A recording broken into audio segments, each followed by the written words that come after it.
Shalom, I'm Mitch Glazer, president of Chosen People Ministries. As we prepare to celebrate Rosh Hashanah, the Jewish New Year, I want to reflect on something that may not immediately come to mind during this season. And that's the whole idea that faith requires risk. During Rosh Hashanah, Jewish communities traditionally read what's known as the Hakadah. That's a Hebrew word which means the binding, and it refers to Isaac's binding in Genesis chapter 22. If you remember, it's a powerful story that speaks directly to the heart of our relationship with the Lord. When God called Abraham, he didn't hesitate.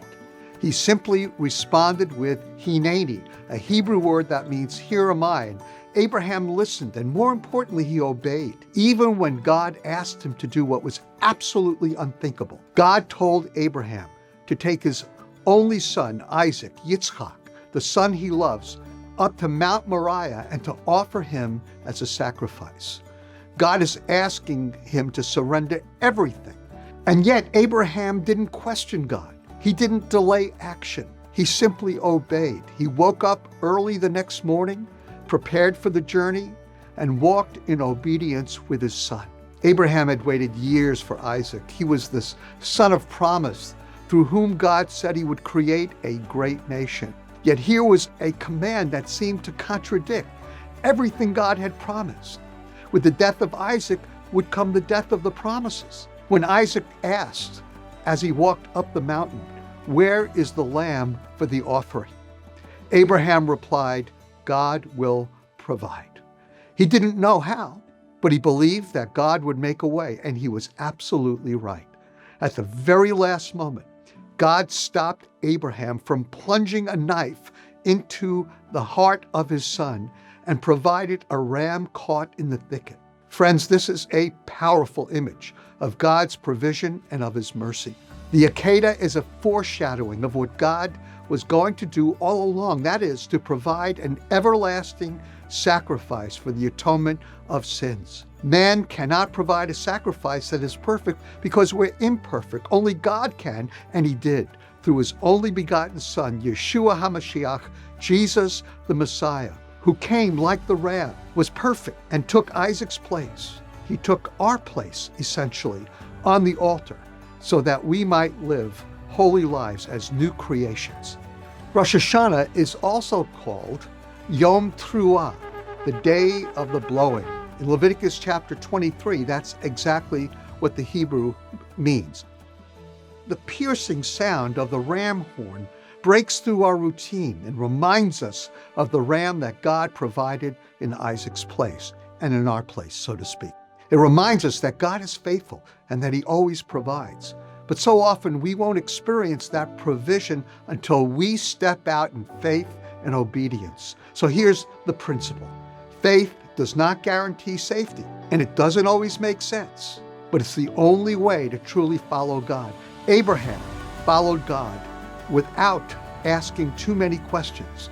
We need to be on a hair trigger when it comes to obedience. We need to have our yes actually come out of our mouths before our minds even understand what God wants us to do. Simply put, faith requires risk. And the Lord calls us to take these risks. He invites us into a life of boldness and trust and obedience and a depth of relationship with our Creator that only comes when we're willing to risk it all for Jesus. We say among Jewish people, "May your name be inscribed in the book of life." We dip apples in honey. We eat round challah, the bread that we usually eat on the Sabbath, with raisins to symbolize the sweetness of the new year and the circle of life. Rosh Hashanah is an opportunity. It's a moment for all of us to reflect on the one who assures our place in the Lamb's book of life. Jesus is not only the fulfillment of God's promise, he provides the assurance of forgiveness through his sacrifice. Unlike rituals or traditions, which are so beautiful this season, his invitation is open every day of the year, and this relationship with God is always available to all people, Jews and Gentiles, through Jesus the Messiah. So join me in praying. Please pray for the Jewish people around the world, and especially in Israel, where people are celebrating the holiday But we all know that there is no peace yet.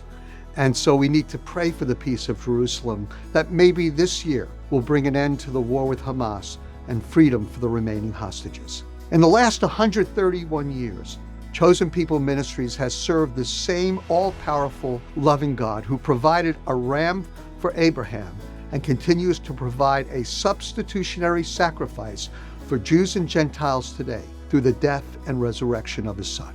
So let us grab on to hope during these challenging times, knowing that God's appointed times are for everyone seeking his faithfulness. As we say in Hebrew, Shana Tova, have a good year.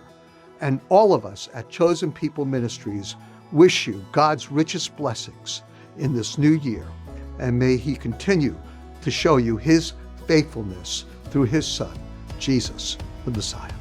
If you love the God of Israel and the people of Israel and the Messiah of Israel, then you'll want to subscribe to our YouTube channel. We hope that you'll continue to receive videos from Chosen People Ministries. We have new ones all the time, and we want to bless you with what God is doing among the Jewish people. And so, shalom and God bless you, and thank you for subscribing to our YouTube channel.